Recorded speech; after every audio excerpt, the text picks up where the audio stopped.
peritoneal cavity that's full of blue. Well, that's not going to do you any good because that dye gets really hard. Well, you'll go and look at someone else's cat. So hopefully with this many people, we're going to have at least, you know, if we have 7 cats, we're going to have at least 3 or 4 really good cats that we can use for the test. When I make a test, I go to different groups and I use the best cats. And who's going to have the best cats? Well, the people that have the nicest tools, the people in which all 4 are dissecting instead of 2 people dissecting and 2 people holding their nose. You know, people that come prepared. Those are going to be the best cats. Well, those are the ones I'm going to use, and the people that are going to do best are the ones that are familiar with that cat. But you're still welcome to make the rounds and go to every cat because you want to look at everything. And so when you go get a cat out of the bin, I think the ones for my Friday people are probably downstairs, I'm not sure. The other ones are in a bin over there, and I'm not sure how they're labeled. But just get a bin that says Rodriguez. And then get, you know, when you get a cat, I mean, some of you dissect the cat before, some people say, get the big cats, because they have big muscles, and the muscles don't tear. Or get the little skinny cats, they don't have a lot of fat, and you don't have to take a lot of time taking fat off. What's better, a big cat or a small cat? You can never tell. The best cat is the one on top. When you open it, that's the best cat. You can never tell. Life is a lot like cats. You never know what you're going to get until you take the skin off. If the skin comes off in one piece and it goes in there, then the rest is, you know, it's a matter of just carefully. Tomorrow we're going to do neck, pecs, and abs, and then shoulder, back, and arms the next day. And before you know it, you're good at identifying muscles, and you don't really have to go by a plan like legs today and arms tomorrow, because you're just identifying muscles and separating them. You don't really even have to know their names. Just you see a plane of separation, you start separating. Now, you can do a lot better if you use the cat atlas. Is that in yet? The bookstore? Yeah. So if you have one of those, and like for instance, if tomorrow you color in the neck, pecs, and abs, where is it? There it is. If you color the neck, pecs, and abs, then you'll come in knowing some of the intricate details of the necks and the pecs and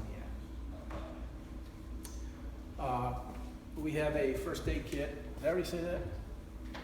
Seems like I said that already. To you, but anyway, it's right there, and hopefully you won't have to use it. I think you should know the names of the tools. You have a scalpel and a blunt probe and a needle and scissors and forceps. There's no tweezers in there, so there's no nail salon.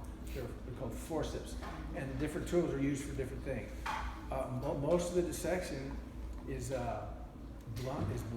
I use them almost until the beginning, until the skin's off. Pretty much everything is forceps and scissors. Forceps and scissors. I use the scalpel that much. It's too sharp. It cuts things. So forceps and scissors.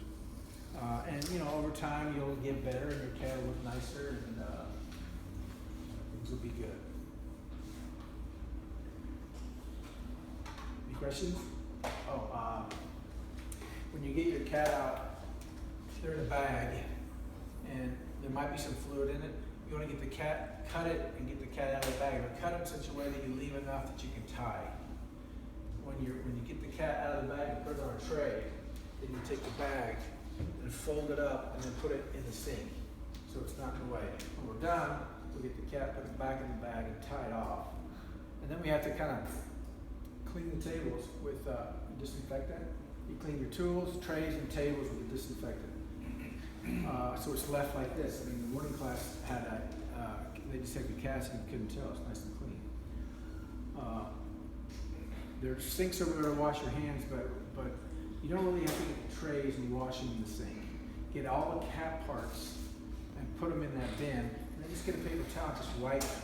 This is formal. Nothing's going to be growing on it. Just wipe the stuff off and put the paper towels in the trash and put it in that bin. That's just for cat parts.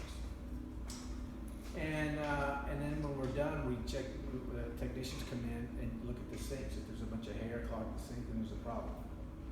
You don't want to set a problem for the night class, and then when they leave, then the morning class, so we'll have to realize that there's somebody coming in and they can't be clean.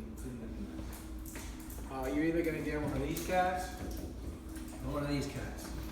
I want you to name them based on their sex, so that I'll know if I'm looking for a male cat, I'll know where to go. Plus, you will know which is your cat. It could very well be that you're a really good group and you have a perfectly dissected cat. And some other slackers aren't so good. They might take your cat and start dissecting. So you ought to make sure that the cat probably comes with a little name tag. You want to tie it around the ankle and then name your cat based on sex. If it has testes 1, 2 testes, then you might call it Bill. Don't give it a name like Pat. I don't want any cats named Pat, because or give it a name that I would know if it's a male or a female. And then you might even, if you're planning on doing a really good cat, you might take like one of the ears and just cut a little notch out of it that's unique to you. So if someone else has your cat, say, no, it's my cat. You can say, no, look at his ear, it's my cat. And then we can have a cat fight, or we can avoid a cat fight. So, any questions? All right then. I think, but is there room for my students to be here too or not? Looks like everybody's sitting, right? I think it'd be very helpful if we were all here together, because there's a few little, otherwise I'd have to go downstairs. There's a few little tricks that I can only show you when it happens. So why don't we all get a cat? Huh?